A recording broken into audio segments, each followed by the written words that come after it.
the train, getting everybody entered in as a panelist. And so the way that we are managing this subcommittee meeting is we have the subcommittee members that are categorized as panelists, so we can see you and we can hear you. And then we have an audience of attendees that are also kind of listening in, able to take notes, able to see what the committee is doing. And then there will be a mechanism for those folks to submit feedback, comments, recommendations, and we can get to that in the slide deck presentation.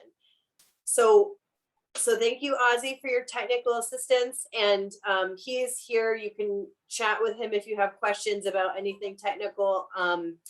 And he is really helpful. So we also have Drew Smith from A&M joining us as well. And you can see him here. And also Jessica Gorton from the Bureau. So I'd like to go ahead and get started so we can pull up the slides. And just so everybody is aware, we are recording this session. You should see a indicator up on the upper left hand of your screen saying that we are recording. And I believe the chat function works for all panelists. Is that correct, Ozzy? Okay. That is true. I just wanted to also respond and let everybody know that we have spent some time looking at transcription, automatic transcription services as part of the Zoom webinar, and unfortunately the state currently does not have that as a service. But we're more than happy to work afterwards with you to, to provide a transcription. Great. And that would be part of going through the recording, Ozzy, and transcribing it from there. Okay. So I'm just going to wait for Ozzy to pull up the slides. Thank you.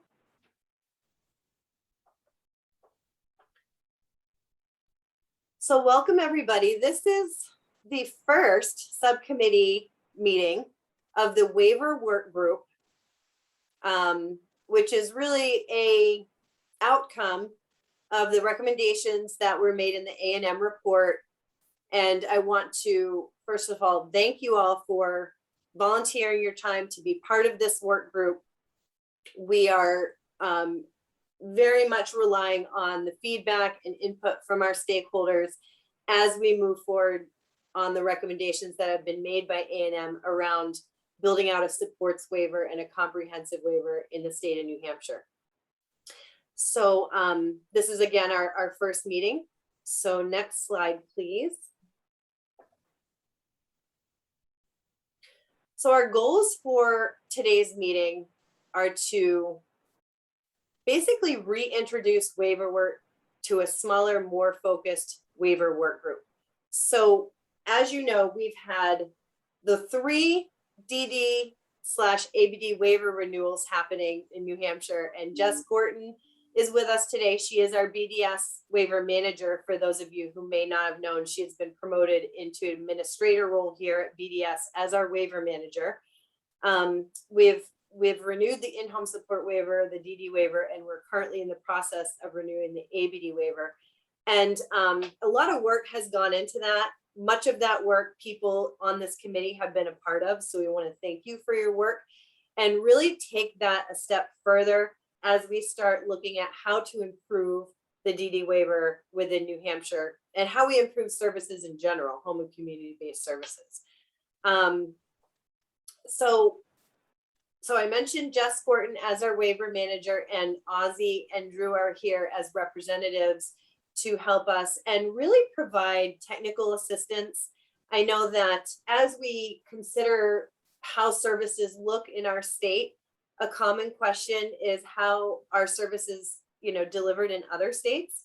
And Drew and Ozzy have been incredibly helpful in providing that type of technical assistance. So I'll give you an opportunity, Drew, to just speak to your role here as part of our technical assistance through A&M. Yeah, thanks, Sandy. And hi, everybody. Good morning. I'm here on the West Coast, so it's still dark outside, but I'm excited to be here with you all. I think you said it exactly right, Sandy. I mean, we're here to be a resource to this process. we drafted the 1A report that said there's an opportunity here that we see, but that means that there's still a lot of work, right, to figure out what does that really look like to fit New Hampshire. And so I think our role within this group is to document, to support, to run data, to help guide conversations or help support conversations. And then where we can, we do have a lot of experience in working with other states, in similar but also very different environments, that I think we can bring those experiences to this group and, help to not have to reinvent the wheel in every conversation, but just provide some additional context.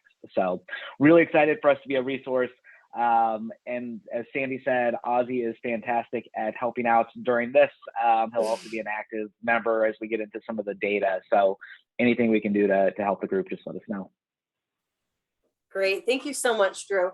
So a couple of other things we want to accomplish today is to establish the work group structure within our group and within the overall group, because as you know, this is the subcommittee. We also have the rates committee and the steering committee and other work happening as a result of the A&M 1A report. So understanding and establishing what our work group structure looks like, setting a baseline understanding on existing work and how that existing work is going to move us into the future and next steps. And we also want to address any questions from folks here. Again, this work is open to the public. That was a very important component that we heard from our stakeholders, is to really make sure that the work that we do is transparent and available. Members of the public who are not on this waiver work group can listen in, as I mentioned. And this structure ensures that we can engage multiple stakeholders in substantive dialogue while also providing transparency. So if you're a member of the public and you have any questions about the waiver work with this group, there's an email contact here. It's BDS Waiver Structure Workgroup at dhhs.nh.gov. So your questions, comments will go into that inbox, which is monitored, and then we respond. So that's for the folks that are here in the audience today. Okay, so next slide, please. So our agenda is to do a quick introduction, which we've covered, overview, waiver work group member introduction. So we'll get to those in a minute. Some ground rules. We're going to start the conversation, talk about initial waiver discussion and next steps. And then we have a segment for questions at the end. Although, if anybody has questions, please feel free to speak up, raise your hand. This is going to be a casual engagement. It's not formal. So just feel free to interrupt me if you have any questions. So we'll go to the next slide. All right. So primary points of contact from BDS are myself and Jess Gorton. Jess, do you want to have a moment to introduce yourself?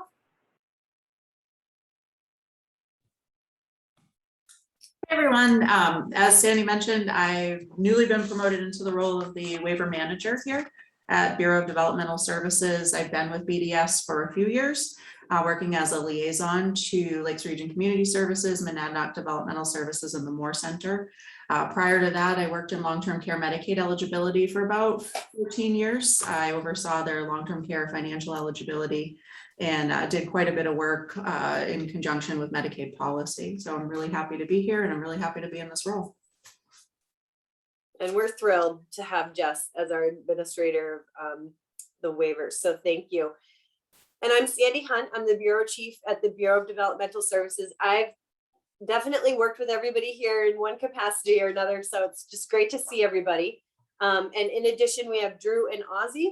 I don't think I had a chance for Ozzy to like verbally introduce himself. So Ozzy, if you don't mind me calling on you, would you mind introducing yourself to the group?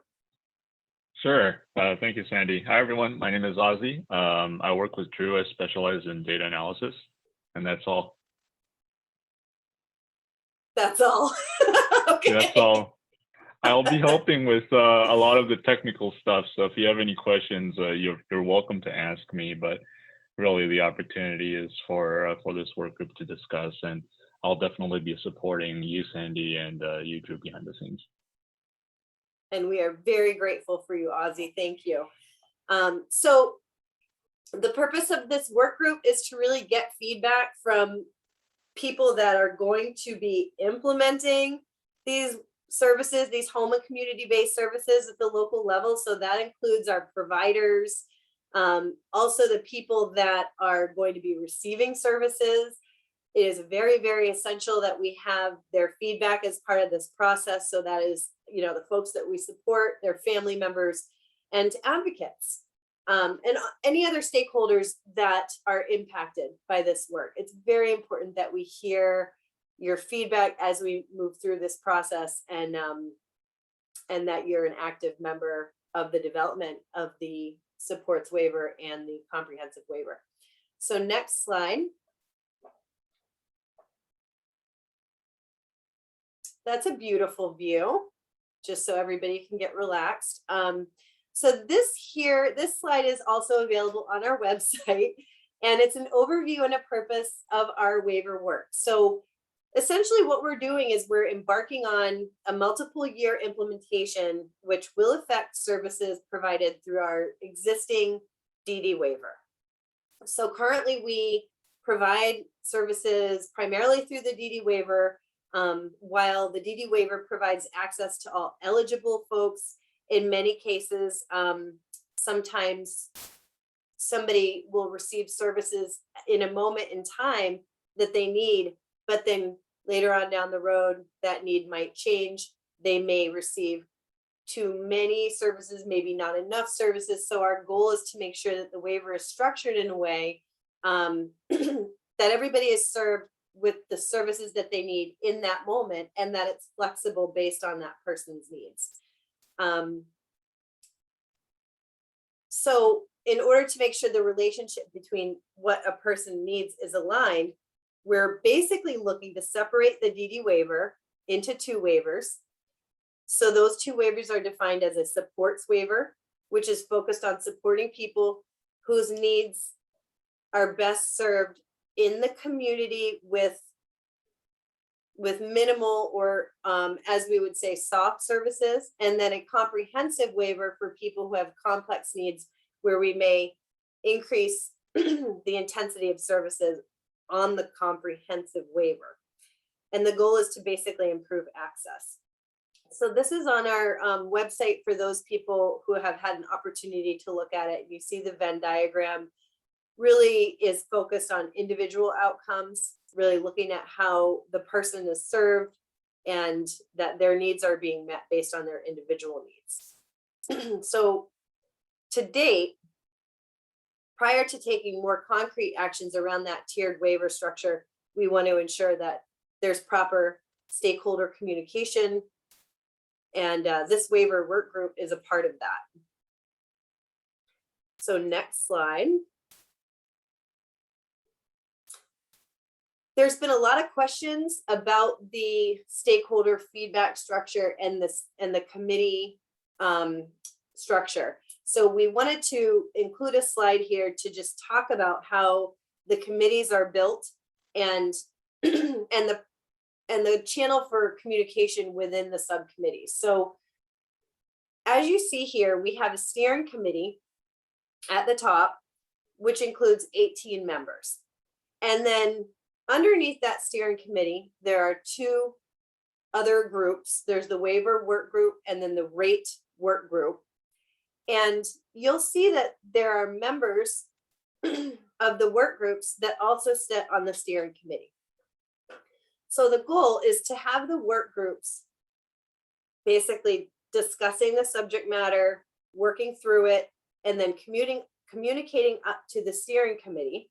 The steering committee will then filter through the information and review it, and then make recommendations to the BDS program staff.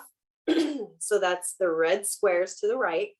And then you'll see the A&M advisors are assisting BDS staff on how to move forward. So we are getting our technical assistance on one side, and then we're getting our stakeholder feedback on the other side. And we really want to make sure that the communication flows through that process. So there will be recurring dialogue throughout all of these members.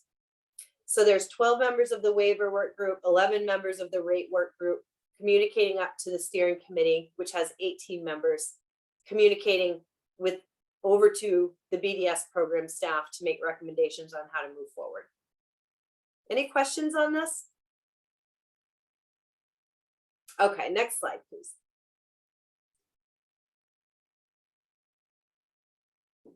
Okay, so here's an opportunity. What I'd like to do is go through and have folks introduce themselves. These are the members of the group, the waiver work group. And something to consider is that as I mentioned, there are a couple of people that sit on this work group that are also part of the steering committee. So we'll also highlight that as we go through this process. So excuse me, what I'd like to do is I'd like to just do a quick roll call and have folks give the opportunity to introduce themselves. Oh, okay.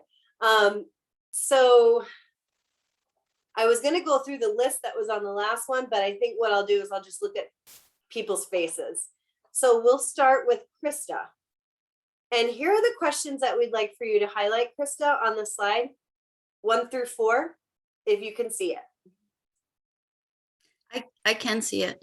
Great. So my name is Krista Gilbert. I have a 24-year-old son named Jordan, and we live in Keene. And Jordan has a developmental disability.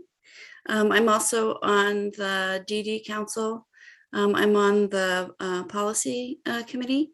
I'm also on a work group there looking at the workforce issue, DSPs specifically. And my expectations as a member of the group is just to try to help improve the system of delivery. We, as a family, have had some real challenges in terms of getting services for Jordan. We're fortunate in that we have a budget for him, but in terms of having providers, that's been a real challenge for us. And in terms of what I hope to contribute, just really providing the information in terms of our experience as a family. Thank you. We're glad to have you, Krista. Becky Bryant. Sure.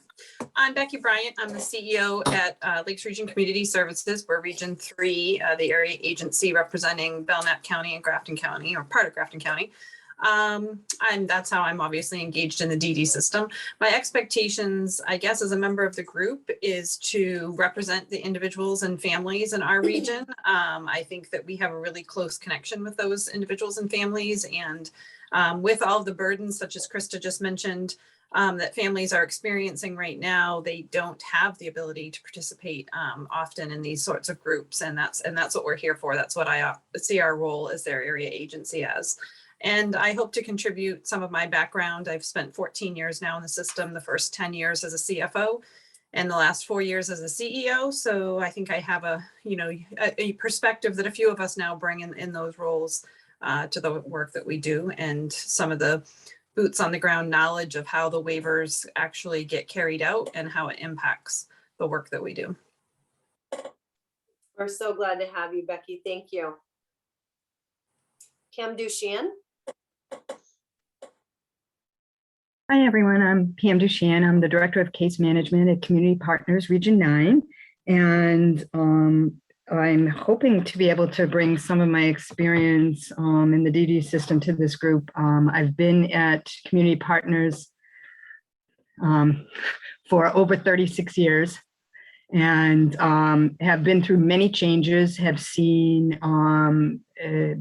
the beginning of the waiver as we knew it all those years ago up until now, and I'm excited to represent the individuals and families of our region and other regions especially after hearing that we're looking at the waiver as we know it now, but looking at it to, as you said, Sandy, with the supports waiver and comprehensive waiver, looking at really how can we focus on these two groups and really get people what they need at the time they need it. So it's pretty exciting. So thank you for allowing me to be a part of it. We're happy to have you. Thank you, Pam. And Renee Fisher. Hi, everyone. I'm Renee Fisher. I am the Vice President of Adult Services for Easter Seals. I've been here for about 16 years. And prior to coming to Easter Seals, I was an administrator of a long-term care facility. So I'm really old with lots of experience in a couple of different areas. My interest is really just thank you so much, first of all, for allowing me to be part of the group. I do think that I have a lot to offer and a lot of experience, as all of you. Part of my interest has been with, going through the last couple of years of COVID, we've been able to experience some flexibility with our waiver and in the system, and have really seen some improved quality of services. We've really seen some focus on person-centered and individualized supports. And so I'm very interested in looking at how this will maybe be infused a little bit in future processes, and trying to move people to the best quality programs that they can have and increase natural supports at the same time. We all know we're in a staffing crunch, so we have to be creative and think of things differently. So I'm really, really, really happy to be here. I'm glad your wheels are already turning, Renee. That's great. They never stop. Yeah. Thank you. Deb DeSenza.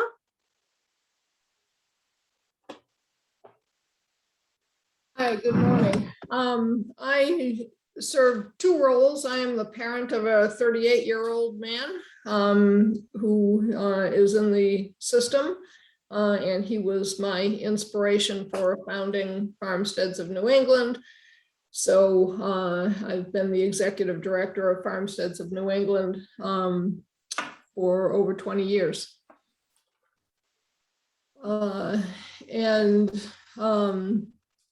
My expectations, I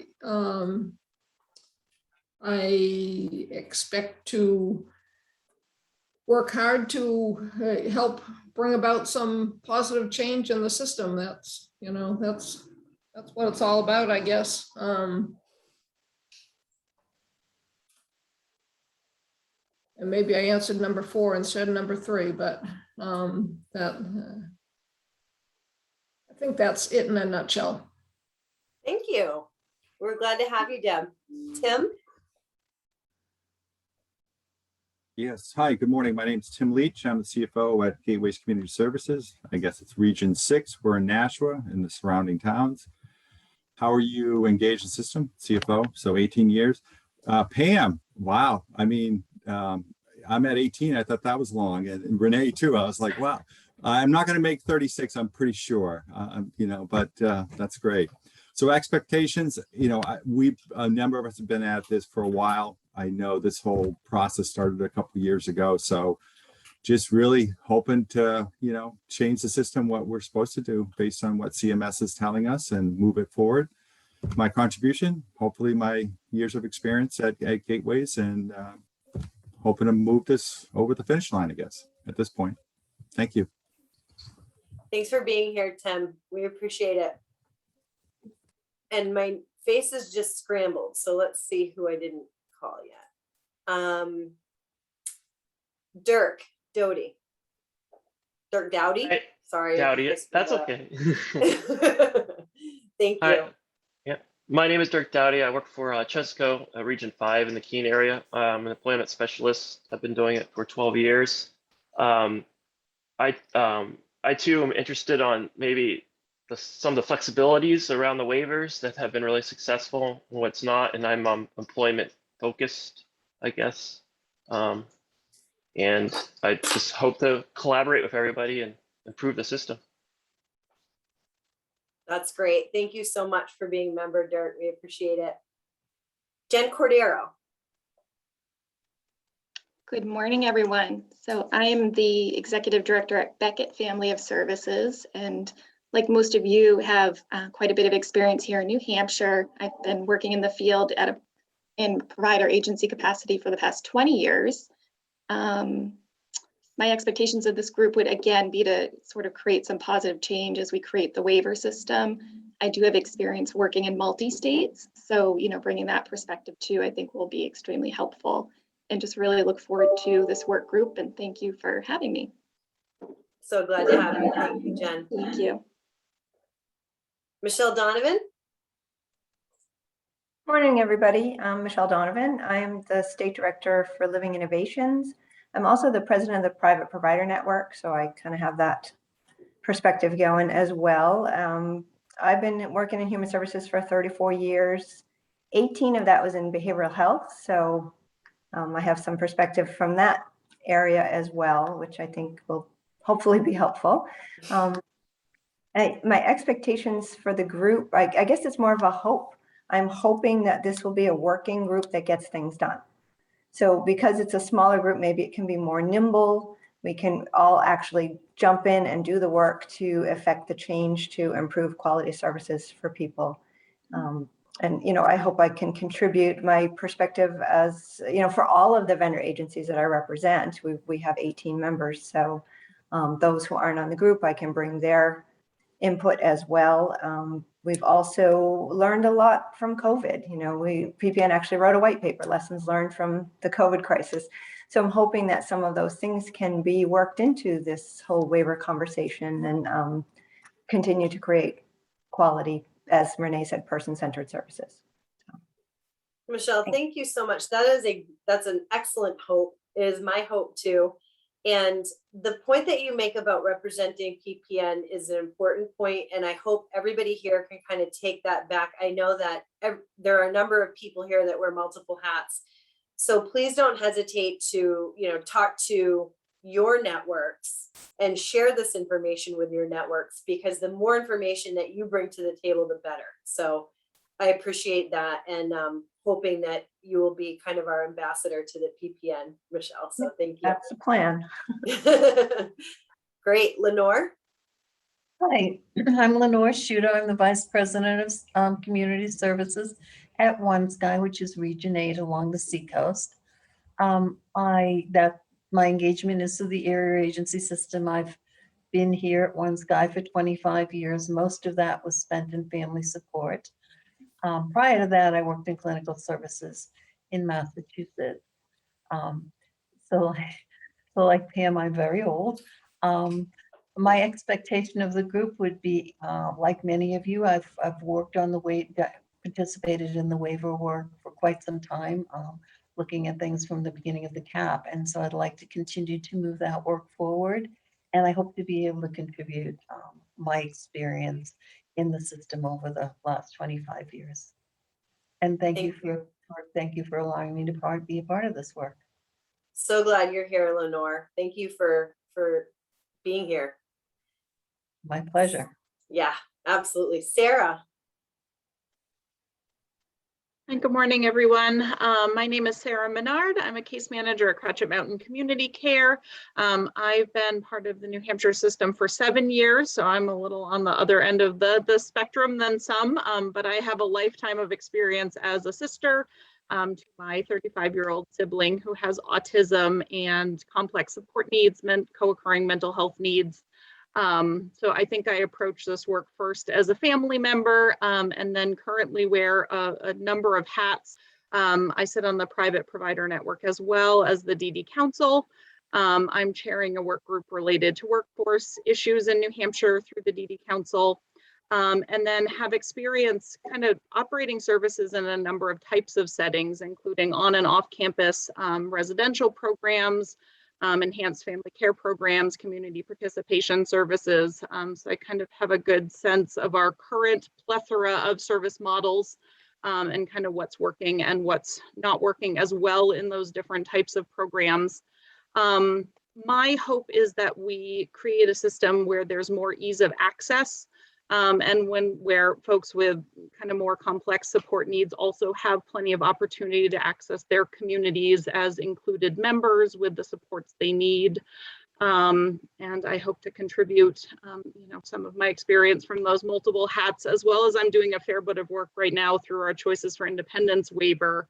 And I think can draw a lot of parallels, especially around workforce shortages and kind of what's going on the CFI side of our home and community-based services that may inform some of our work here. So I'm happy to be a part of the process. And we're so happy to have you. Thank you, Sarah. And last but not least, we've got Jen Pinio. Hi, I'm Jen Pinio. I live in Concord, but I used to live up in the North Country, up in Littleton. So I have that experience as well. I am a parent. I have Logan, who is 16, and MJ, who is 12, who both have autism. As far as involvement, so I am also a member of the DD Council, and I sit on that as I am the state delegate to the maternal child health programs federally in our state for Title V. So I sit in that seat on the DD Council. I'm also a member of my family council and area agency board and state council. And then I started working in this field professionally. So right now I work at New Hampshire Family Voices. We're the state's family to family organization. And we work really hard. We hear a lot from families, so we kind of know what's happening. And I used to be an SIS interviewer, so I have that background as well. I'm also a member of the Communication Committee, which is carrying over from the Corrective Action Plan Committee over to this committee, which was started to help get information out to families in a way that was clear and understandable and getting information back from families. My expectations are to make sure that family voices are heard across the state, which I think our state is actually really great at, making sure that families and individuals are at the center of what we're doing. And I hope to contribute to this group by helping to make things family friendly and getting information out to families and any coordination we need to get information from families as well. Thank you so much, Jen. You're an invaluable member of this group and have been an excellent partner with BDS as we've worked through the corrective action plan implementation around conflict of interest requirements with CMS, which is just another thing that we want to keep in the back of our head as we approach this tiered waiver model. Ozzy, if you wouldn't mind going back 2 slides, I just wanted to highlight to the group that the 2 members of this group, one more, if you could, Ozzy, back 1 more slide. Yeah, there we go. So you see the 2 little blue squares under waiver work group. Those members are Jennifer Pinio and Krista Gilbert. So I want to just give you 2 a gold star for really volunteering double your time as part of this process to carry the work that we do within the waiver work group onto the steering committee and be a part of that steering committee, which will then be advising BDS. So just wanted to highlight that. Jen and Krista, thank you double for your efforts on that. And I also wanted to let folks know we've had a lot of inquiries about committee membership, how we arrived at committee membership, what is the formula of representation on each committee. And we were really lucky to have an overwhelming response of people that were interested in being members of these committees and work groups. I think it was about 80 people wanted to participate. So we had an overwhelming response and we had a very difficult decision to really arrive at who would be participating. So I wanted to just ask folks here, if you are not okay with us sharing your name on our website, please let Ozzy know privately in the chat, because we are being asked through, in the spirit of being transparent, putting folks' names on our website to indicate who's participating in the steering committee and who's participating on the work groups and what does that representation look like. So we'd like to put that on our website. If you're not comfortable with us sharing your name publicly, please let Ozzy know it privately in the chat. So any comments or questions about that? Okay, we can advance the slides a couple slides. Thank you. So the ground rules, we're setting some ground rules to make sure that everybody participates and engages equally and that we have the same expectations around participation. We're asking folks to show up on time and to come prepared. There's a significant time commitment. I think that we mentioned this in the original email, asking folks to consider participating. There will be up to 4 to 6 hours per month in prep work, and participation in work group sessions will also be around 4 to 6 hours. And so if you're not able to commit to these requirements, please let us know. We won't judge you. We have a list of people that are interested in participating on these work groups and committees that are kind of in the waiting. If there are people that drop off, they would like to participate in this process. If you're not able to attend a meeting, please let me or Jess Borton know 48 hours in advance if that's possible. We understand that last minute things come up, but if you can, please let us know in advance and provide us with any comments that you have prepared so that we can still include your participation in the group.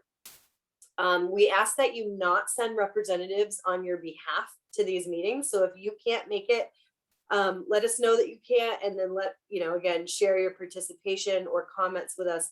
But we're not allowing for like delegates to be sent to the meetings. If you can't, if it becomes too much work, that's okay too. Just let us know, and again, we'll arrange for an alternate member. So we ask that the group follow some basic behavioral rules around team collaboration. We want you to state your views, and we want you to ask genuine and clarifying questions. We ask that people use specific examples and agree on what important words mean. We want to explain the reasoning and intent behind questions and/or comments. Recognize and discuss undiscussable issues. And finally, provide space for differing opinions and ideas. So any questions? I'm going to take a minute and see if there are any questions about this. Any other ground rules that we should consider, or questions about the process? I have one question. Is the meeting going to be a standing monthly time frame so that we can just kind of plug that in our calendar all the way through? So yes, we have a slide Okay. that will include the upcoming Okay. dates of meetings, and yes, they'll Okay. be pre-populated. Thank you. You're welcome. Sandy, this isn't really a ground rule, but just something as there are people watching this too, like being aware of acronyms and making sure we're defining things as we go through, because I think sometimes we love acronyms and we forget sometimes to define them. And we also like to make acronyms words, which makes it even more awkward sometimes. Excellent point. I totally agree. Sandy, quick clarifying question, and you may have said this at the beginning of the meeting, but the recording, is that just for the purpose of transcribing later, or are these recordings going to be posted on the landing page for the work groups? So we're recording for the purposes of transcribing. Okay.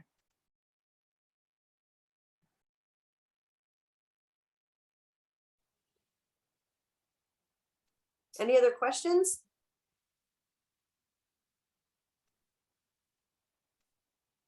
I noticed there's an asterisk there after team collaboration, and Ozzy cited where we pulled those rules for great meetings from. So great. Next slide. Okay, so let's dig into the initial waiver discussion. Now, we just went through as a state renewing our waivers. And I think there's a lot of understanding, misinterpretation, really, like, a lot of people are in the dark about what the waiver even is. And so I'd like to start with a very high level overview of what is a waiver, a home and community-based care waiver. And essentially what it is it's a carve out to the state plan that allows us to provide specific services to a specific population in their communities in lieu of institutionalized care. So people will say, well, what are we waiving? Because when you think of a waiver, you think of a rule that you're waiving. So when we're talking about waiver services, people think, I need a waiver, I need a waiver. But it's not a rule that we're waiving, it's institutional services, services that people would have traditionally received in an institution that they are receiving in their community because they have the right to receive services in their community. Now, that's really strange in New Hampshire because in 1991, we closed our only state-run institution. So it's kind of confusing as we describe it because people say, well, I thought we didn't have any institutions. And that's actually very confusing in a lot of ways. It's the way that we defined it in the 90s when we built out home and community-based services. And that's just the way it's been defined moving forward. So, so that is what a waiver is. And on that waiver, states have the opportunity to build out an array of services for that population of people. And we can limit the services, we can cap the services, we can do any number of things, but it has to be available to folks that are Medicaid eligible and that would otherwise, receive their services in an institution. Drew, did you want to elaborate on any of that? No. Sorry, I'm double muted. No, I mean, I think that's exactly right. I mean, all I would say in part of this conversation is within that structure, right? I mean, so the intent of the waiver is to give states flexibility in how they're providing services, and really to what I think we've heard voices on this phone saying of what we're hoping that this accomplishes is really get people not just in the community but engaged in the community. And so within the waiver structure, right, it's comp waiver, which was really the start there around how do we take that first step out of institutional care and into community-based care. But then there's additional flexibility, and I'm not going to get into alphabet soup of all the different waiver types that you can run through, but one of those structures and one of those flexibilities is this idea of the supports waiver. And so I think that it's important to realize that 30 years ago it was institutionalized care. Then we got into the 1915C waiver structure and the opportunities for flexibility.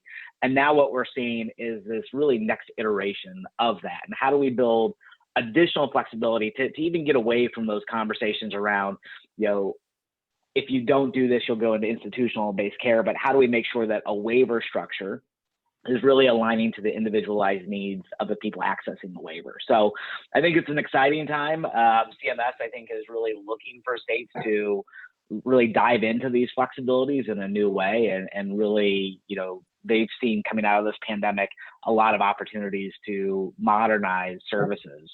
And so I think the timing of this is really exciting. Thank you so much, Ozzy. Drew. Thank you, Drew and Ozzy. All right, so we're going to go into what is a supports waiver.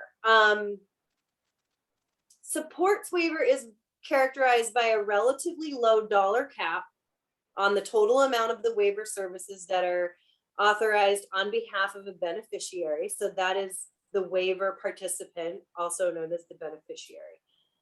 So these services are designed to complement and reinforce natural services that are most often provided at home with family members and friends. So you think of the individual that lives at home with their family, they may be living independently in the community, but need a little bit of support. Maybe that's somebody coming into their home and assisting them with residential services or helping them get out into their community. On our DD and on our in-home support waiver, we have a number of services that would be appropriate for a quote unquote supports waiver. So we're hoping to, provide services to people who choose to live independently with minimal assistance.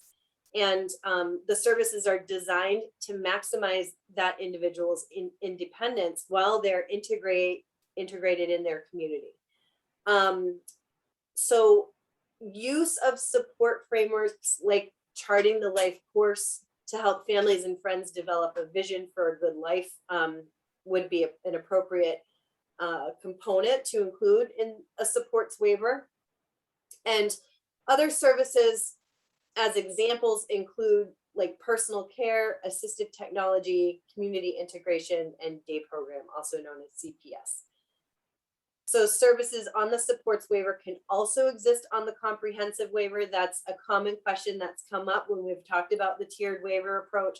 And if you think of a triangle and you think of people that are really living in their community and need minimal supports as the bottom of that triangle, and then as they require additional supports rising up to the top, the comprehensive waiver will kind of meet their needs as they increase in need for service. And one could imagine that at any point in your life, you might be appropriate for a supports waiver and then bump up to needing additional services on a comprehensive waiver, and then maybe bumping down again in need of those limited supports, depending on the person's situation. So we'll move into the descriptor of what is the comprehensive waiver. Hey, Sandy, can I add just one quick piece to that? Absolutely. I think that's a really good overview. I do just want to kind of call out, and I think we called it out in the report as well.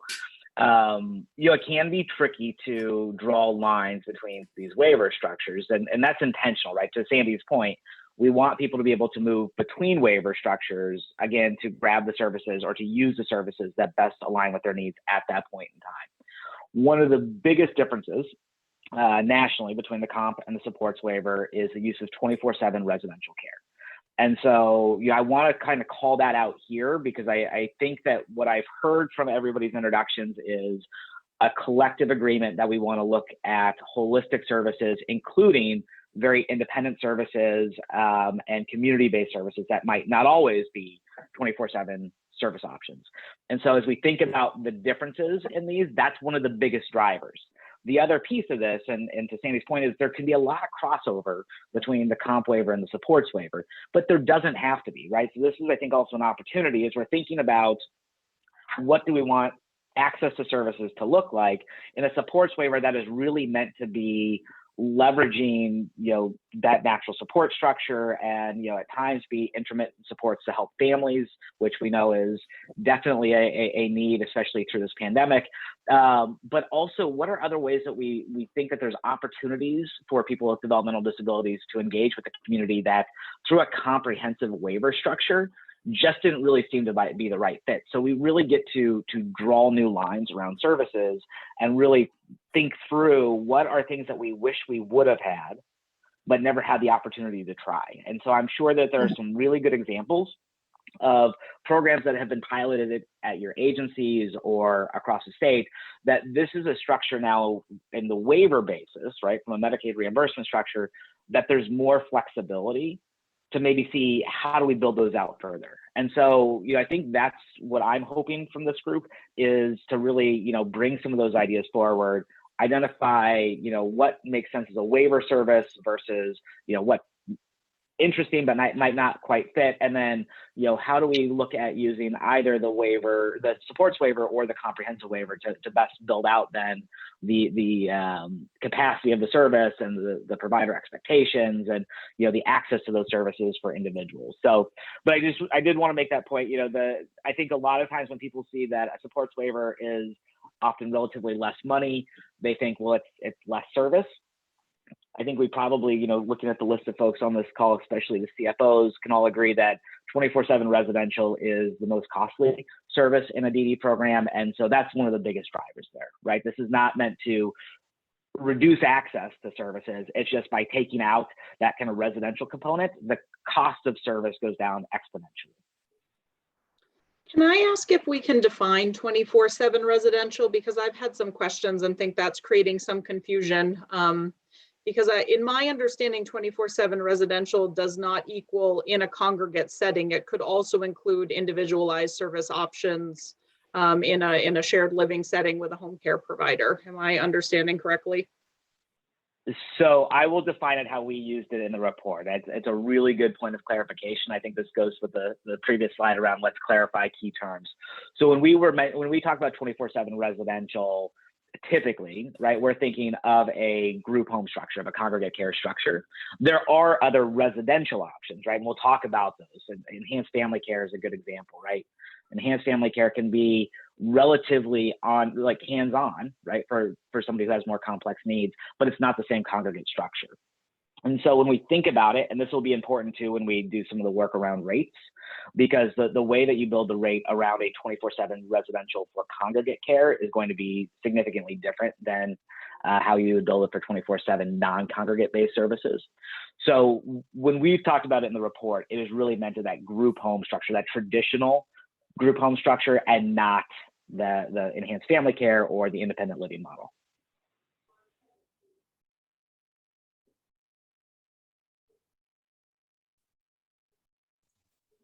I'd like to ask, what is the advantage to splitting the DD waiver into two? Because I don't understand what the advantage is to having two waivers rather than just a continuum.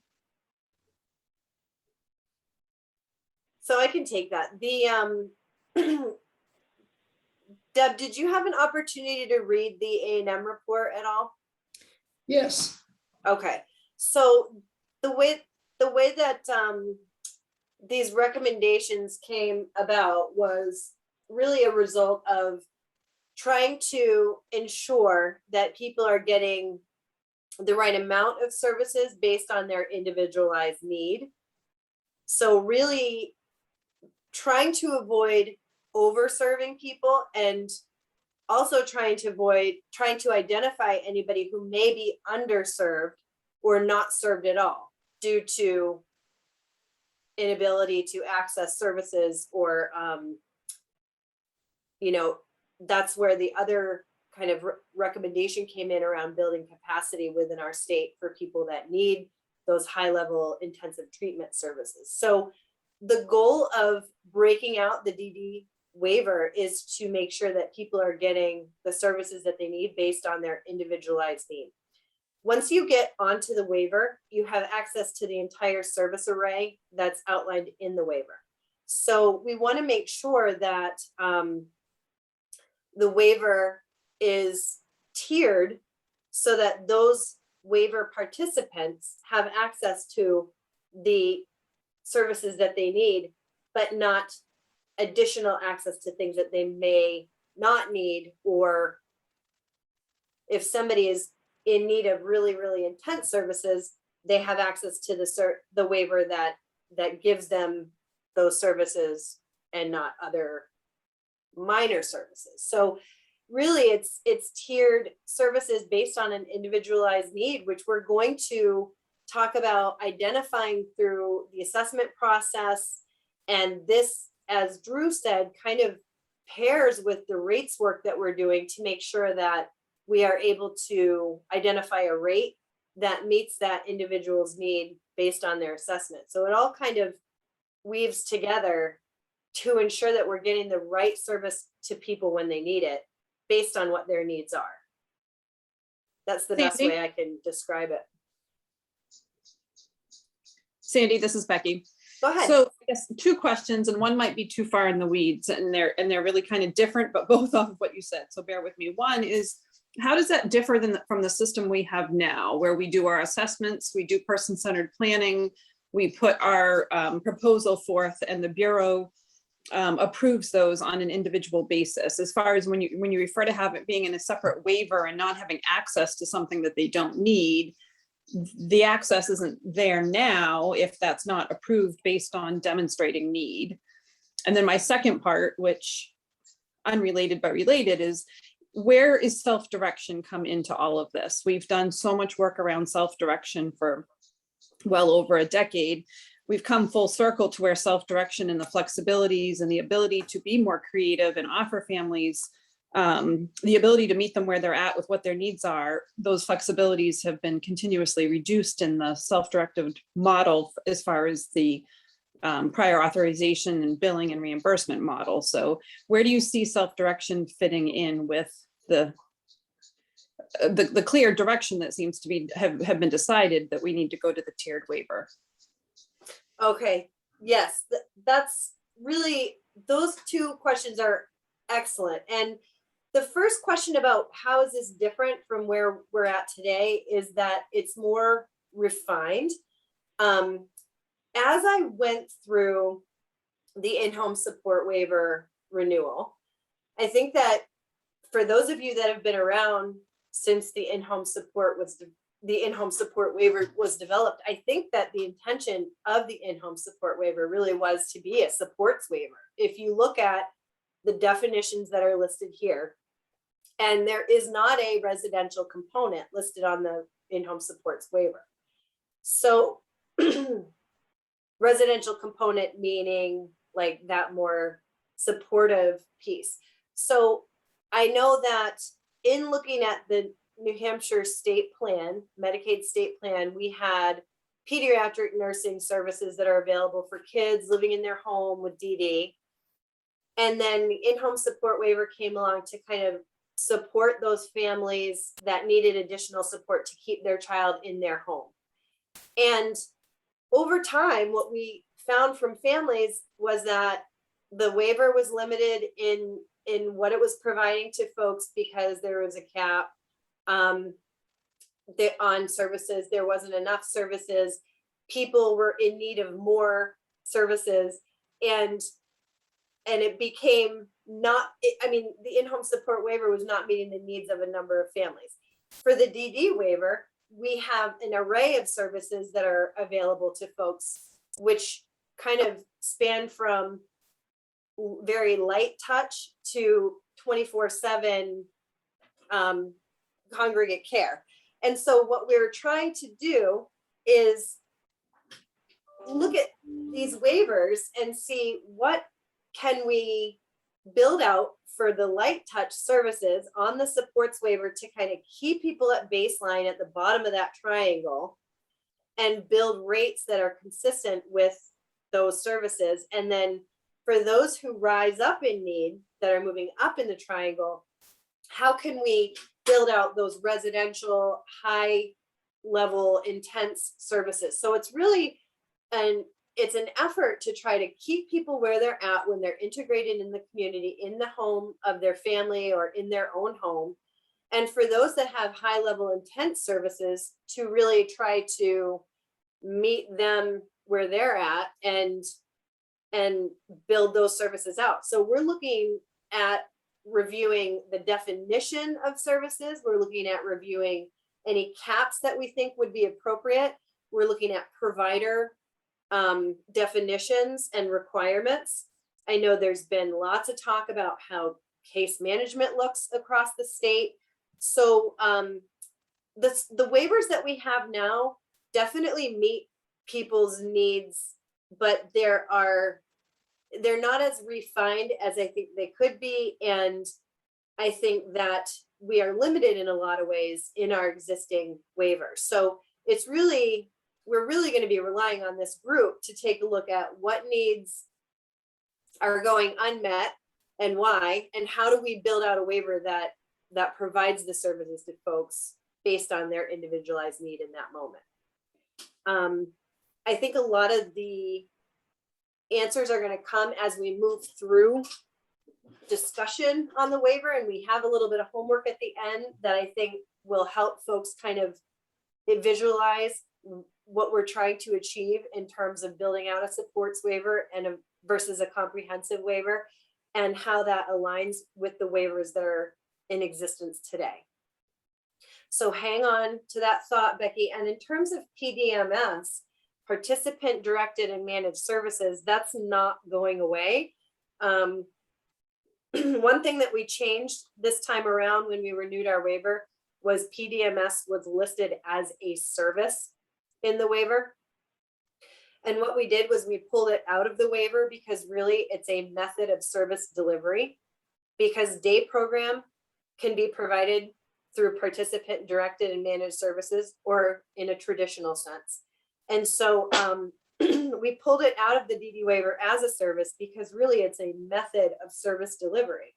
And we certainly want it to be highlighted as the preferred method of service delivery so that people have choice and control over their budget and their services. So it's not going anywhere. It would still be listed in I think it's Appendix E around a method through which we can deliver the services that are outlined in Appendix C. Does that help, Becky? No, but I will, I'll table my questions and wait through more of this process to get going. Okay, so we'll move on to the next slide. Or does anybody else have questions? No, I was just gonna say, I think I feel the same way that Becky does. And what's that way? That I still don't understand how this is going to be different and more effective than one waiver covering everyone's services, but I will continue on and try and keep my mind open so that I can see the advantage. Well, maybe as we move through the slides a little bit more, that will help clarify some things, and then we can get to the end and see if there are questions at the end. So what is a comprehensive waiver? It includes services that are provided to people that need more intensive care. Services in a comprehensive waiver are designed to maximize somebody's independence while encouraging integration with additional capacity for comprehensive and complex supports. So again, we mentioned charting the life course framework here because we do want to capitalize on that framework so that we can try to build out people's natural support so that they can be as independent as possible. And examples of a comprehensive waiver, really the biggest one here is the residential habilitation component. Day habilitation is a service that would probably be on both waivers. So the residential component, I think, is the biggest difference. And again, services on the comprehensive waiver can also exist in the supports waiver. So I think that for those of you who work with people that may have complex needs, co-occurring behavioral health needs, in addition to developmental needs, we've had a discussion in New Hampshire since I started, since 2016, around agencies being unable to meet the needs of people that have co-occurring behavioral health needs and developmental needs, as well as substance use disorder, you know, maybe other challenges that agencies can't really meet. And as a result of that, we have a number of people that are placed out of state through provider agencies that are not in New Hampshire. And so we do have a plan to try to transition those folks back into New Hampshire. But the hope for the comprehensive waiver is that we can really start digging into what services would really meet the needs of that population that is at the top of the triangle.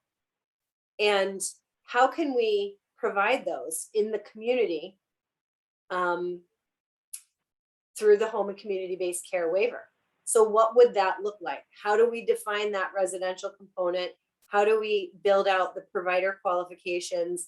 And how do we work towards moving that individual into being as independent as possible in their community? So those conversations will happen as part of building out the comprehensive waiver.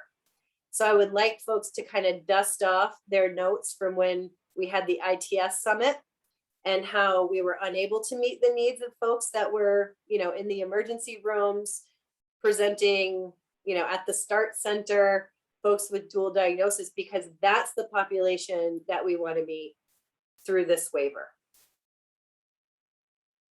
Next slide.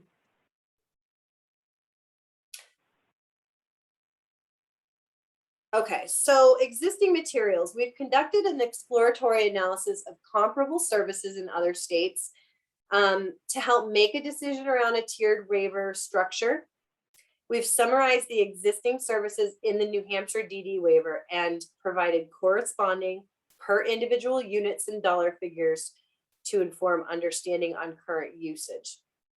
So we looked at supports and comprehensive services in other states and categorized them as follows. So we have a number of bulleted items here around supporting families, around employment, technology, incentivizing the family supports waiver, which we also, incentivize PDMS, parenting supports, crisis supports, plan facilitation, peer supports, residential alternatives to group homes, therapy, housing, and companionship.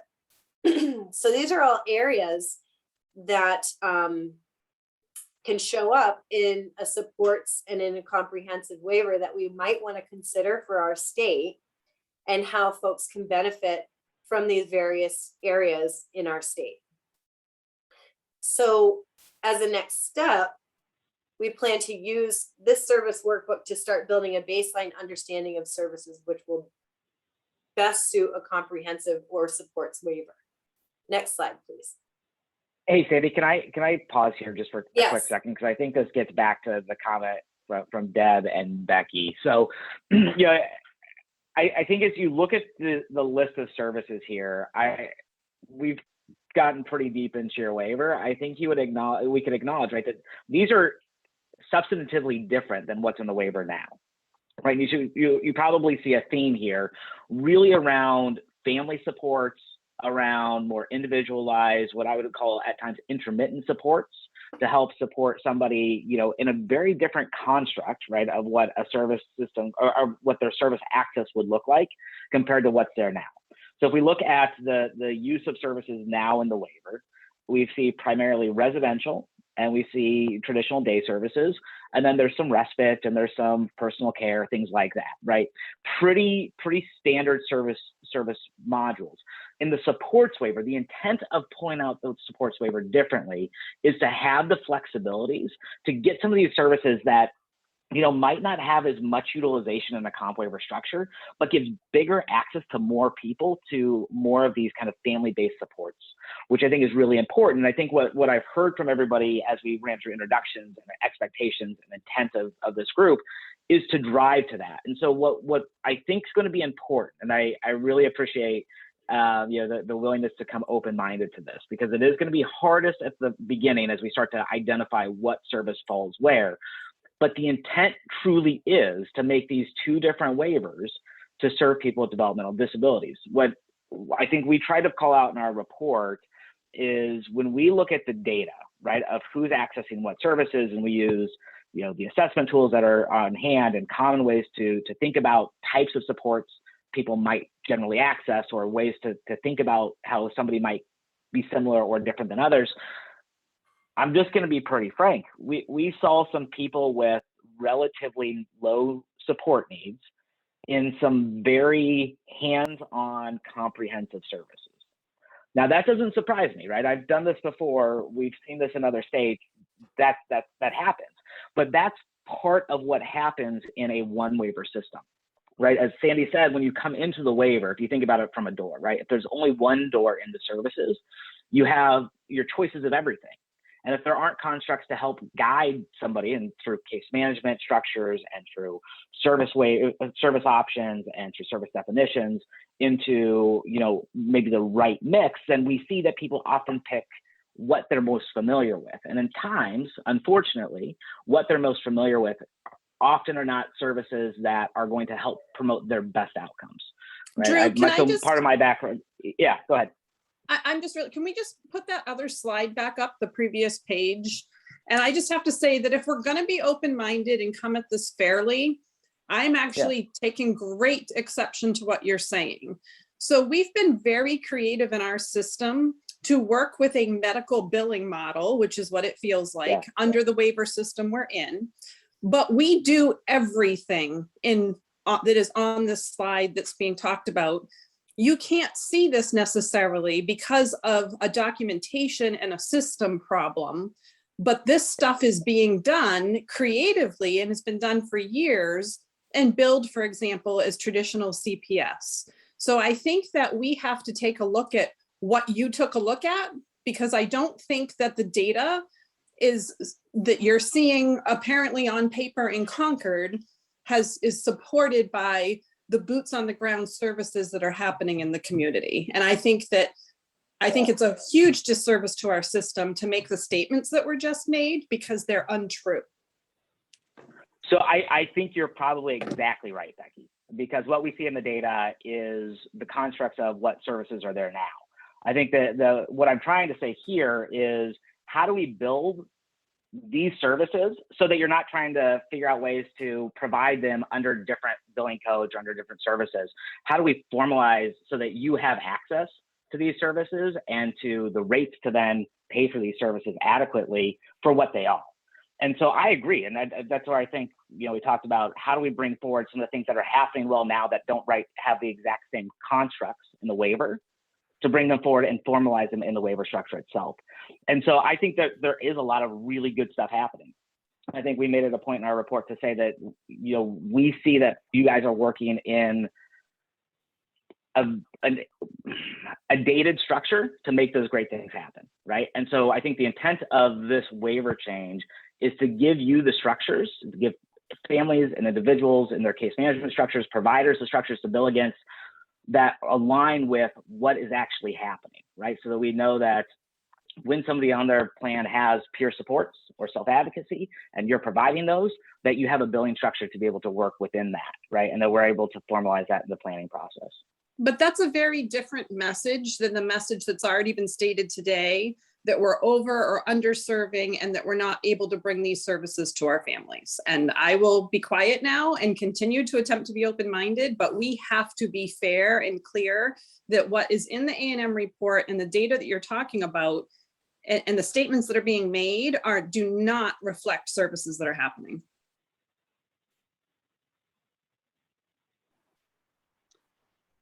I wanted to know, Krista, I have a comment, but Krista's had her hand up for a while, so I want to defer if Krista has a comment. And if she doesn't say the same thing I'm about to say, maybe you can circle back to me. Krista, go ahead. Thank you. So I have a question, and I've been trying to just kind of listen and absorb, because it generally takes me a while to do that. But just looking, it looks like what you're presenting, it says under the first item on this slide, that the plan is based on current usage of services. And in my family and a lot of the families in New Hampshire, current usage of services really is well below, what's allotted or budgeted for my family, just because of the availability of staff.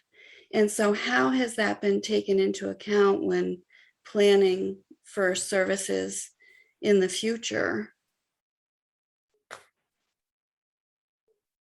In terms of what, Krista? How has it been taken into account for what? Well, when you're starting to look at, a tiered system and budgeting out for that, and, starting to kind of plan for that. And it looks like it says building a baseline understanding of services, which is best going to suit people, like thinking about my son being tiered into one of those two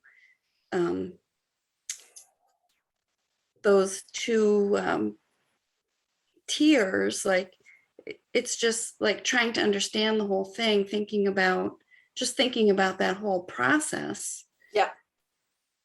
I think that was a good point. I was going to bring up too. Are we going to be actually working with like a screening tool eventually to figure out who needs what? Because right now, like I said, we serve people who really don't need the services, and I see people who really need the services, and we can't deliver it to them. So. Well,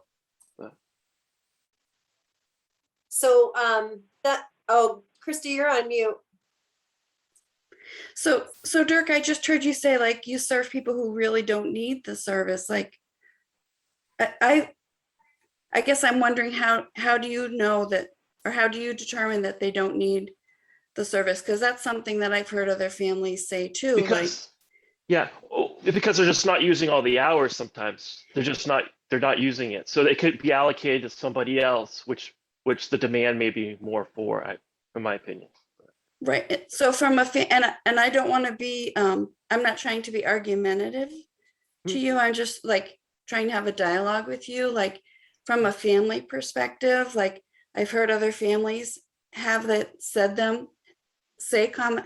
I've heard other families get that kind of comment said to them. And sometimes like it's a transportation issue that they're not using services. Sometimes it's an issue that they don't have support staff that they're not using hours. So it's.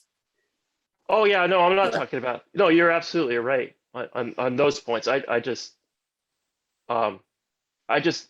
think a screening, we could revamp a screening tool in the beginning to narrow down what people need.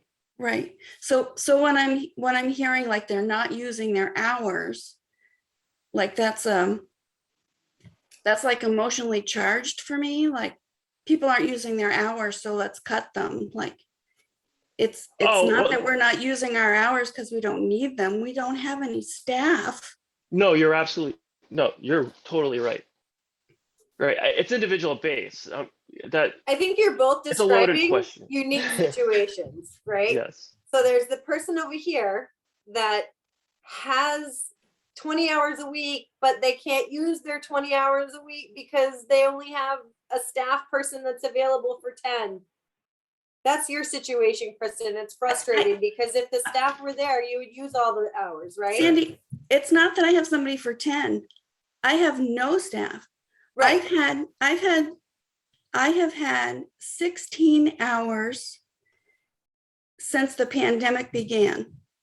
And before the pandemic, I had next to no hours. My son is 24 years old. So it's not that I have 10 hours a week. Sure, that was just an example that I was using. I didn't mean for that to be specific to your situation, Krista, at all. I think the example that Dirk was referencing is completely different from the scenario that you're referencing. And keeping in mind, across the state, we have people that are not billing for the hours that have been approved for them for multiple reasons. It could be, that they don't like their staff. They don't want that staff to show, or it could be that there is no staff available and they're not using any hours whatsoever. There is definitely an underutilization component that is considered every time we look at usage of services. So in my example, it's more like the outreach programs to the people who are on that cusp. Like, I don't even want these services, so why do I have to stay? It's they're their own, they're just like on the cusp, I guess. It's more the outreach model. Right. And to answer your question, there is discussion on, if you look at the A&M report, the assessments that we use in New Hampshire is the SIS assessment, the supports intensity scale, as well as the HRST, the health risk screening tool, and really determining, if we're going to continue with those or maybe modify them somehow or scrap them completely and look at other assessments that are available across the country. But yes, that is an important component, is, really assessing the individual's specific needs to determine how they would benefit from, or what they would benefit from most. Basically, that's outlined on the service array and the waivers. So Krista and Dirk, very good points. And Sarah, we'll go back to you. Thanks, Andy. I wanted to mention, and I trust that this will become more clear as we're working on this, but I think we're kind of creating some pitfalls in how we're talking about these two tiers that maybe we need to think about as we begin this work. Because I think we're talking about kind of two ends of the spectrum. We're talking about kind of light touch folks who only need minimal supports. And then conversely, we're talking about people who basically need kind of ITS level 24/7 and may currently be out of state. And I think what I'm having a hard time kind of conceptualizing this is because there's this huge group of people in the middle, you know, including my family member and most people I've ever worked with who don't fit either of those categories. And I don't think it's the intent to kind of split it that dramatically, but I think how we're talking about it is kind of creating a perception that it's split that dramatically. And so I think, you know, for myself and maybe others to better conceptualize it is more this kind of continuum in the middle of supports. You know, Sandy, when you talk about a triangle, I mean, that's making sense because it's a tiered kind of moving upwards of different types of supports, but then that's not how we're describing kind of these two buckets. Yeah. And so, you know, my sister, who I should mention, doesn't actually live in New Hampshire. So the work of this committee won't directly impact her, but I draw a lot of parallels. She's in Vermont. She is never going to be a light touch person, but she lives in the community. You know, she has comprehensive needs, but if she's well supported, she hopefully won't ever need ITS level of services. And, you know, so for me, I come at this work kind of thinking, how are we meeting the needs of that population of folks well, and everybody else kind of along that middle continuum, which I actually think is most of our service system. And I just don't see it kind of represented in how we're, you know, how we're talking about these two tiers. So I'll be quiet, but I just wanted to voice that. And I think that's a great point, Sarah. I'd just like to highlight that I'm not sure. I mean, there are some states that have multiple tiers. They have like 3 tiers. And so, you know, just to consider, I think that for New Hampshire, we had landed on, you know, making slow changes, not blowing things up too much, but looking at starting with the 2 tier. And in the example that you described, you know, other states have done 3 tiers. And so that's been kind of, I think, the logic in approaching it in that way. There are people that fall in the middle as well as on the 2 ends of the spectrum.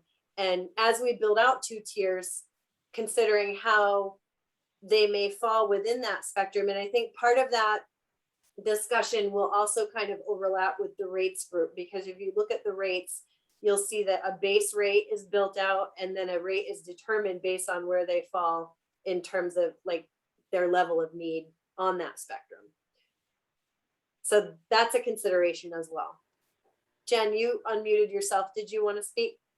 Yeah, I was just gonna say, like, kind of what I'm hearing is like looking at like the fluidity of the system. So allowing, so my kids aren't in the adult system yet, but from what I know of it from my work is we're kind of like locked into something that from a snapshot in time when we're made eligible for services, and there isn't often a lot of opportunity to move that around. So we often hear stories of people that haven't had, you know, a budget change in many, many years, and they probably need that. And like, how do we kind of move it, you know, make it so it's fluid, so people are getting what they need when they need it? Because some families may have like a year of, there's like a health crisis and they need more, but then they can go back. So how do we make this be more fluid so families are getting what they need and understanding it? And I think that's where this perception of people are getting more or less than they need comes into, because I don't think that is happening. I think it's, you know, we're creative in this state and we're very individualized, and, you know, how do we put that, you know, into this and make it work? Okay. Yeah. So, and, oh, go ahead, Renee. Sorry, Sandy. So coming from a vendor's perspective, we have had a lot of those situations where people have historical budgets and they've had a lot of changes in their support needs and they've needed more. And, you know, we've found the process to be, you know, pretty fair in terms of, you know, presenting clinical rationale, presenting medical rationale, presenting a proposal to make changes in the budget for increased needs. And, you know, that's kind of, I sort of see that as our responsibility as vendors, to make sure that we're prepared and that we have a proposal that really points to the need. And I can see that maybe if a family is doing something, PDMS and is not working with a vendor, maybe that is more difficult for a family to try to really put that into words, what that increased need is and how can you identify what is going to allow for an increase in budget. But, I sort of see that whole process as being vendor driven, depending on where you're getting your services, because we need to, as vendors, recognize when needs change and how can we advocate for that. But you have to have good data, you have to have a good proposal, you have to have great rationale around why the change is needed. And we've had a lot of luck with that. So anyway, I'm looking forward to hearing, how this all plays out. But I think, at this point in time, I see it all as still being person-centered as we're moving through, even if there are, two different ways of looking at it. Thank you. I appreciate that perspective, Renee, from working with people and having to adjust budgets up and down. Very, very good point. Any other thoughts on this slide? Okay, let's move to the next slide. I think I want everybody to hold onto their thoughts because they're very important, and looking forward how we're going to start planning for changes. So the questions that are being asked are kind of leading into some questions that we predicted folks would be asking around, what's going to change based off the waiver structure change? What is not going to change? Why are we changing? Why is the way that we do things today no longer good enough? And what is the risk of not changing?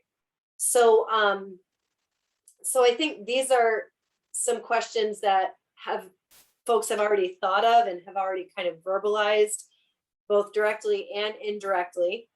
And I think we've spent some time on these questions, but do any of these questions prompt additional thoughts or conversations that folks want to touch on while we're here?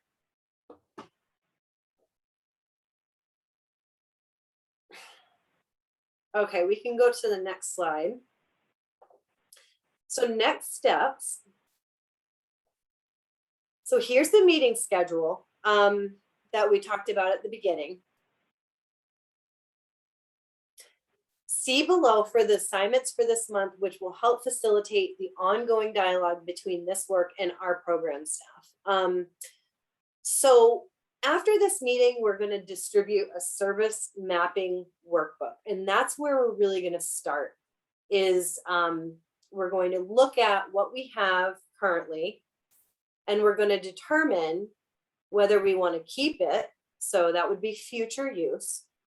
And then we're going to determine waiver applicability, whether it would be something that falls on a comprehensive waiver or something that falls on a supports waiver.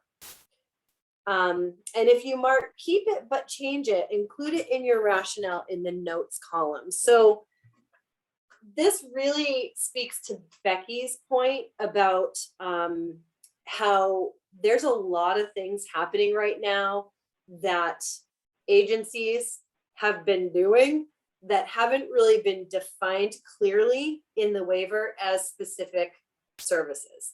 So that is something that I would like folks to consider as they work through this exercise is, for example, when you look at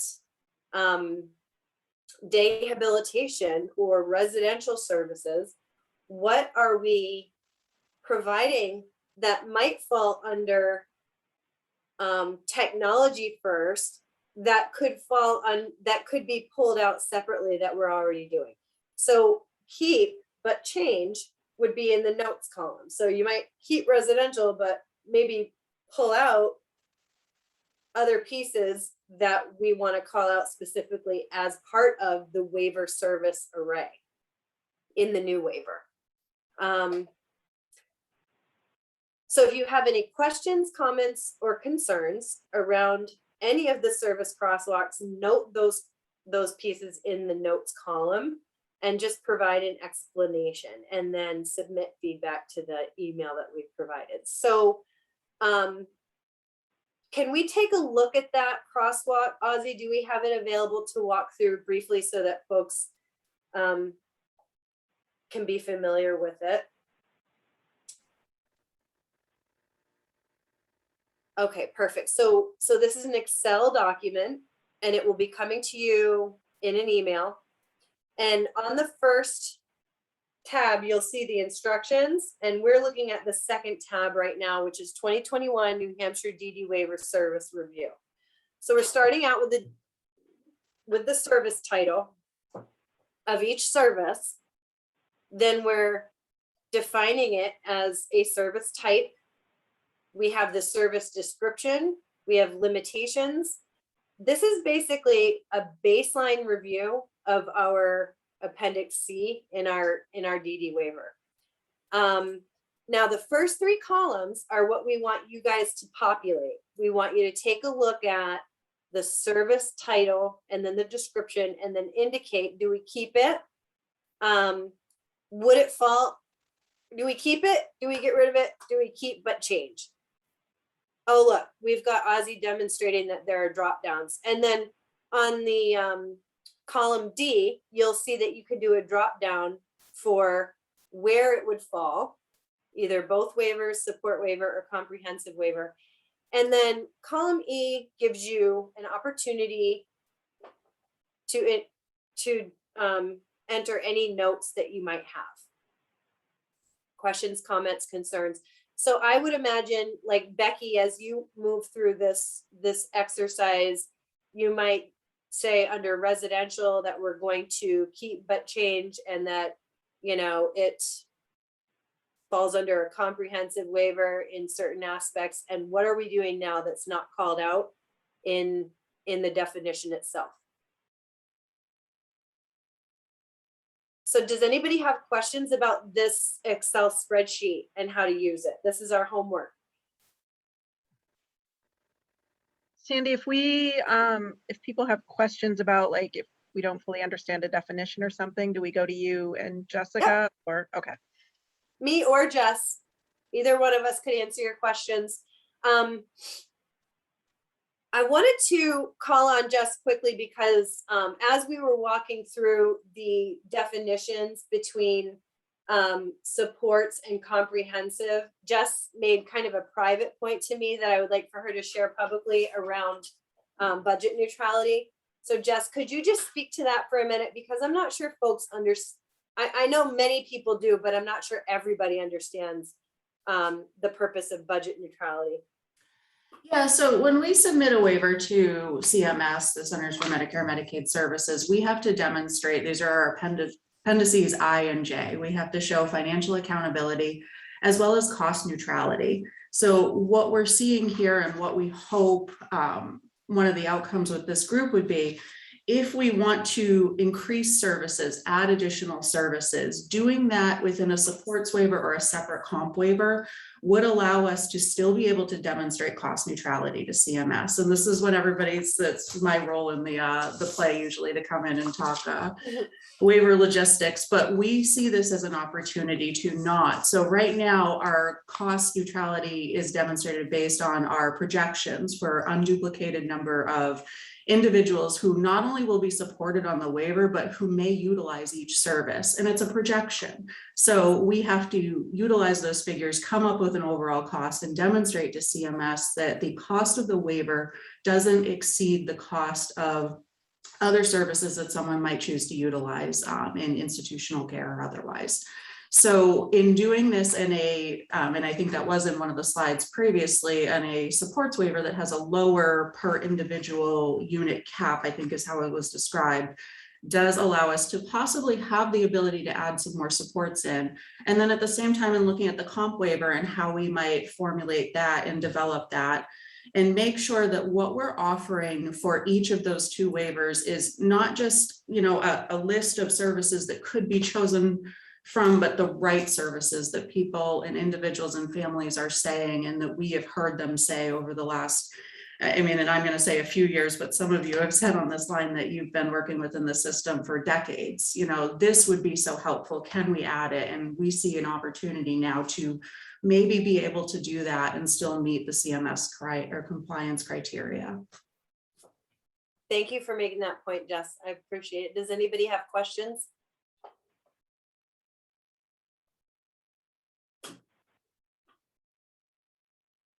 All right, thoughts on this crosswalk?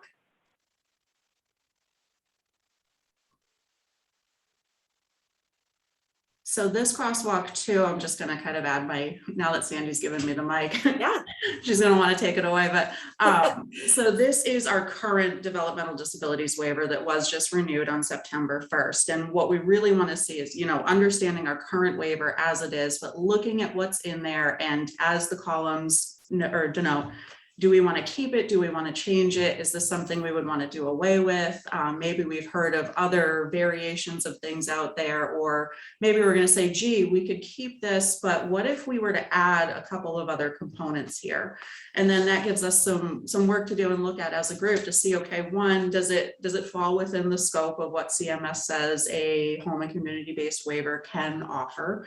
And two, how do we add that in to be a meaningful option for individuals that, you know, make sure that we're offering, as I said before, the right services at the right time for the right individuals based on what they wish to have and incorporate within their lives and to help support them. So this is going to be a really exciting activity, I think, from my perspective, to just really see what everyone's thoughts are on the current waiver services.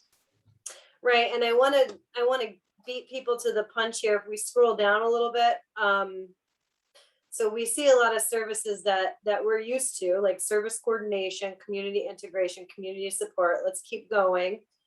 EMODs and okay, specialty wellness. So personal emergency response services is new. So we may not have a lot of, you know, opinions on that because we haven't had much time to really test it and see, you know, how it's working for folks because it's a new service. Non-medical transportation, and individual goods and services. These are new services. And community integration services is, I think, kind of reframed. It used to be therapeutic recreation, but we had to redefine it as community integration. And I think that's it for new services. Wellness coaching wasn't really significantly utilized across the state, but we kept it in there as a service. So these are areas that you might not have a lot of input on because they're new services that were just approved, or maybe services that were like wellness was already a service, but it wasn't really utilized by agencies. So just highlighting the fact that, you know, as you can maybe look at the service definition, imagine how it would play out at the service delivery level, and then determine what your thoughts are around whether we keep it or redefine it and what waiver it will land on. So hopefully that answers any questions that might come up around those new services. Any other thoughts? Can I just add this really quick? Ozzy, can you scroll to the right? Because I think this will just be helpful to familiarize folks before they get this. There is some additional data in here. I think there's some utilization data. There's some total spend data and per person spend data. So I think contextually, right, as we think about it, and Sandy called out those new services. So we're expecting to see pretty low utilization to start. But just to contextualize of, you know, how much has the service been playing in service delivery to date, and you know, how many people are currently using that. Not that that necessarily drives if it's something that stays or gets modified, but I think just contextually helps understand what's happening with the service currently.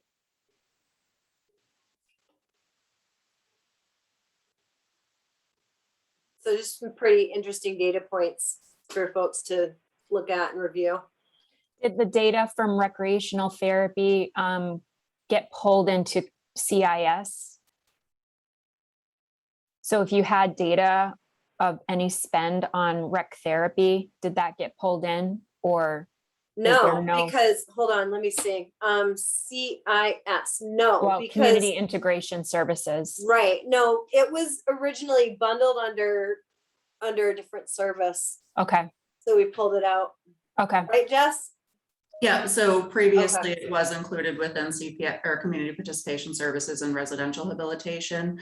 What Okay. we've started to do here, you'll see with assistive technology as well, the same thing happened. In order to access those services, you would have to have been participating within either CPS or day habilitation and Mhm. residential habilitation. So not specific data because we weren't able to pull it apart from CPS and res. okay, thank you. So question, what year is this data from? What's the point? Where is it from? Is it from last fiscal year ending June 30th of 21 or where's the data coming from? What's the point of reference? Is it 1 year, This is, 2 year, 10 years? What? 1 year state fiscal year 20. Fiscal year 20. So the end of the, so part of the pandemic. Yes. Okay. So 3-4 months of the pandemic. Yes.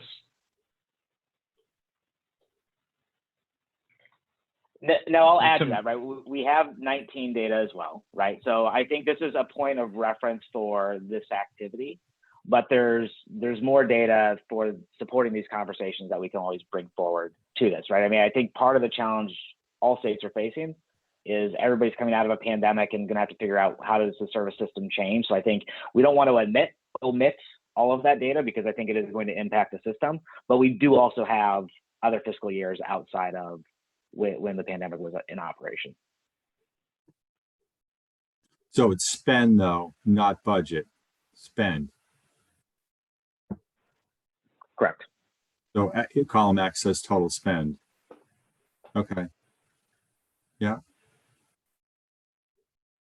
So looking at if this is FY20, it would be significantly lower than if we were not in COVID, and we're not out of COVID. So Correct. we're going to probably need to look at it maybe in 23 or 24, you know, or looking at 19 might be better to see too.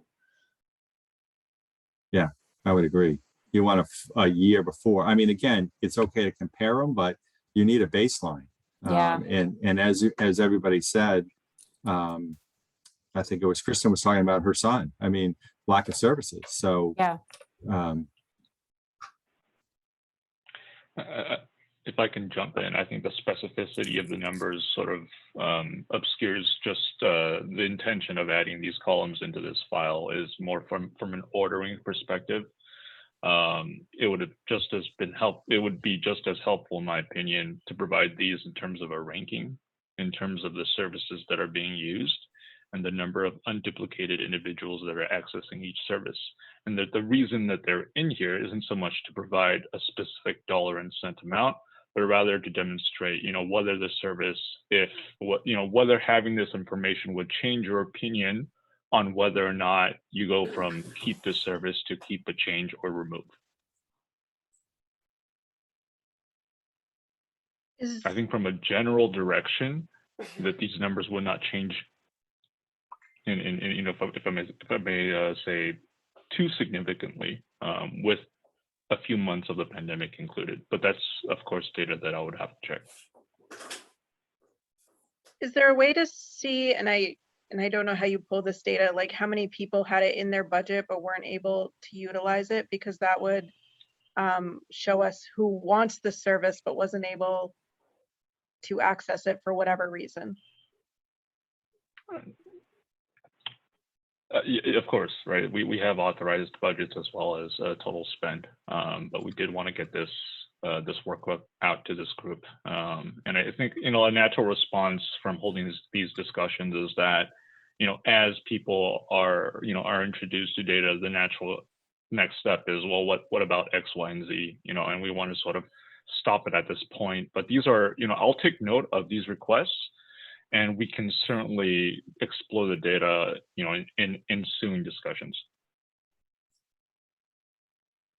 So at our level, when we analyze utilization, honestly, dollars past a budget point really aren't as meaningful. It is the breakdown as to which type of services the individuals have and what their units of utilization or hours of utilization are versus.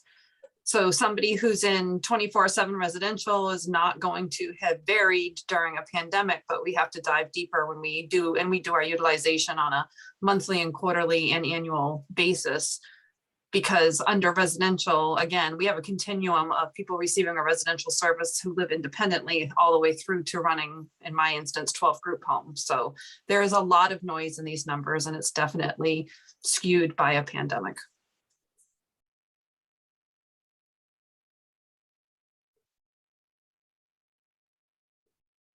All good points. So does anybody I understand ahead, Renee. I understand Ozzy's point, though. It's just basically to show us not really specific numbers as opposed to the amount in each service line to kind of make decisions about what will stay, what will go, what will keep, what will not keep, that type of thing. And any input that you have on what's happening that we should be defining as a service. Yep. Thanks. Yep.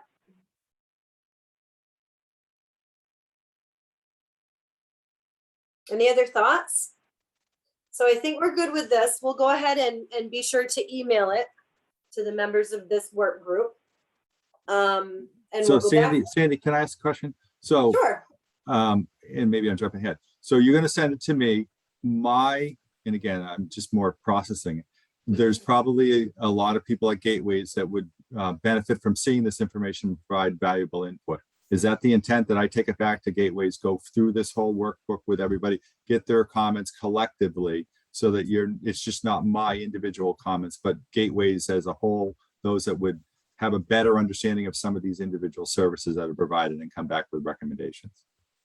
Absolutely. The more feedback we have, the better. Okay. Thank you. Yeah, thank you. So upcoming meetings, we have up through February. Assignment due dates. So today's the 5th. So we're looking to hear back from folks on this exercise by November 1st. And our next meeting will be November 9th. So I would ask everybody to put a hold in their calendars for these dates. Any questions? And you're sending the slide deck out to us after this? Yes. Thanks. Is the to be scheduled reference the time of day, or can we assume it's always going to be from 10 to 12? You can assume it'll be from 10 to 12. It to be scheduled means that we haven't sent the invite yet. Oh, okay. Thank you. And I know you'll pick up on it, but the due dates are like the 4th one.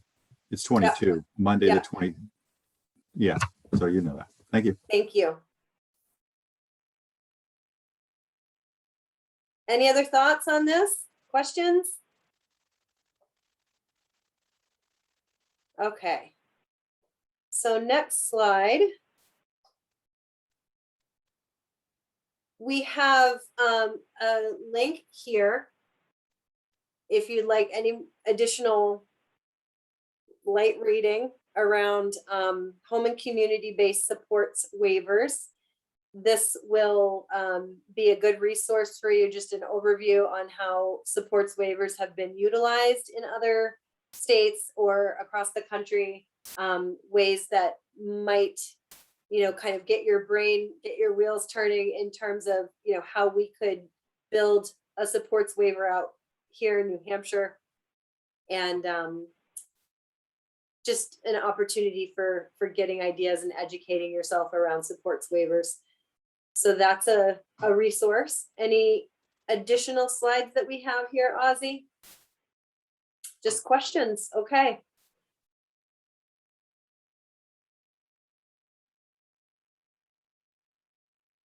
So I really appreciate everybody's willingness to be a part of this process. I know that looking at our existing system isn't, looking at our existing system within a pandemic, trying to get used to the new waivers that we've just renewed while also looking ahead into the future and trying to improve our waivers and building out a tiered waiver approach. A lot of that is very challenging, and as is any change that folks are faced with. I do appreciate folks coming to the table with an open mind and using their creativity and their expertise to help improve our system in New Hampshire. So thank you. And if there aren't any other comments or questions, we can go ahead and end early. Sorry, Sandy, I think we have a question from Krista. She had her hand raised. Oh, good. Okay, go ahead, Krista. Just one question in terms of, I know we're going to be looking at the waiver structure. Is this group also going to be talking about staffing issues and